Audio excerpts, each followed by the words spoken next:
Please welcome to stage our 2022 BMI Icon, Brian Tyler, in recognition for your unique and indelible influence on generations of music makers.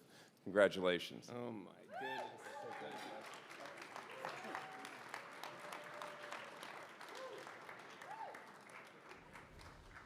Great. Oh gosh. Hey now. Wow, this is insane. I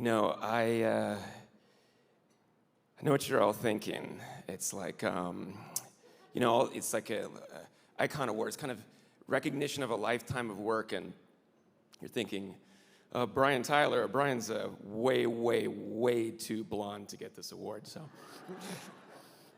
yeah, exactly.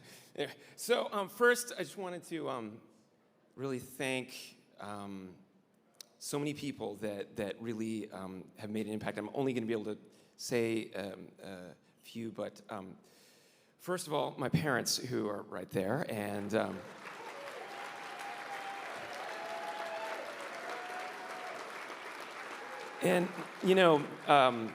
thank you for falling in love, and being such supporters of this crazy dream. We all know the moment where we tell our parents, "I want to be a musician," and it can be rough, but fortunately they've supported me so much. Sophie, my beautiful wife, who has become such a part of what I do, my soul. Thank you. I love you, and of course BMI, Mike O'Neill, Alison Smith, Alex Flores, Rima, and of course Doreen, who brought me on back in 1998. Forever grateful for that. And Mike and Sam, your family, thank you for taking a chance on me back in 1996. And of course, Andrew and Maria, who have been such a great support. And a big, huge shout out to Cheryl Tiano,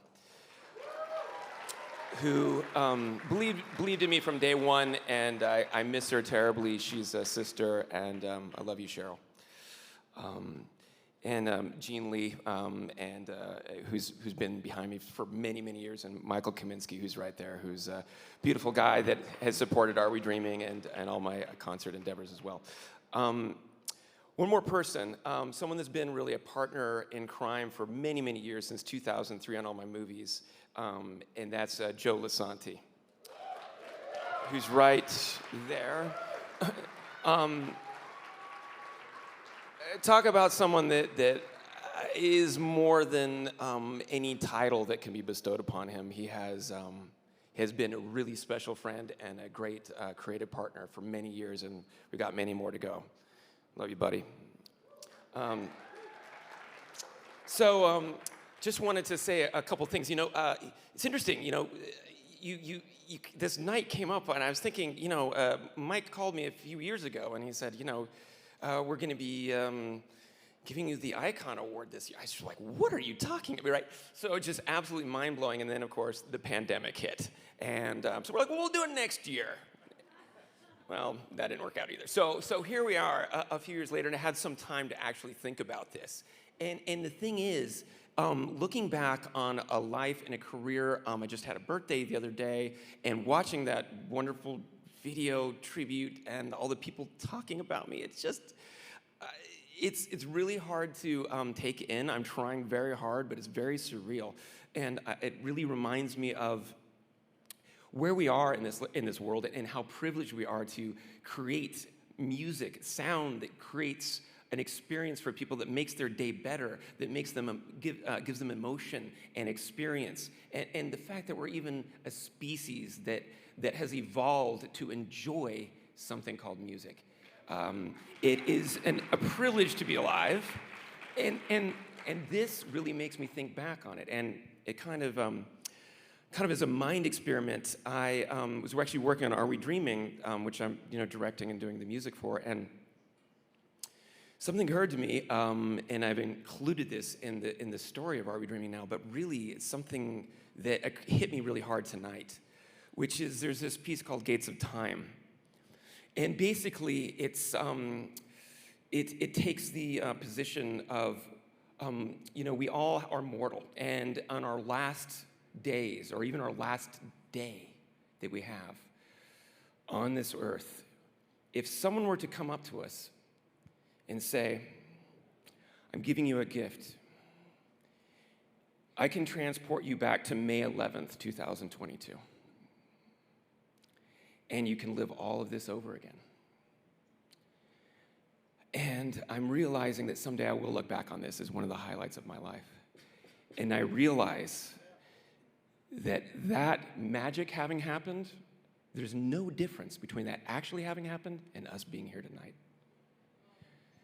To really look at these days as a gift, as if we've come back and now we're looking forward. It really hit me hard tonight. I'm kind of emotional about this, but it's, yeah, thank you. And it's really something that makes me also think back to kind of my first scoring experiments, and this is what I'm going to leave you with. When I was a child, I loved reading, and I still do. I'm still a child. And something I would do, I'd read science fiction. Frank Herbert was some of my, I loved also science fact, Carl Sagan, and big, huge influence on my life. But so I read this book called Children of Dune, and of the Dune series, and this is when I discovered writing music to something. I wrote music to the book to animate it in my mind, and I'd write it down and play it on the piano. And what's this music, that my parents, all of a sudden I wasn't playing, Chopin. I'm playing this music that was mine, and I was learning to compose, and looked up to John Williams and Alan Silvestri and Tom Newman and all these greats, and kind of aspired and dreamt that maybe someday I could conduct the orchestra that was in my head. That was music written for a story, right? And that's something I held with me. I held onto that sheet music, cut all the way to a few years ago, and I get a call from a director that you'd seen tonight, Greg Utanis. He calls me and he says, Disney is making a movie. It's called Children of Dune, based on a book. You might have heard of it.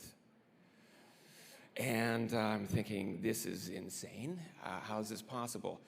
And I realized that he was asking me to score this.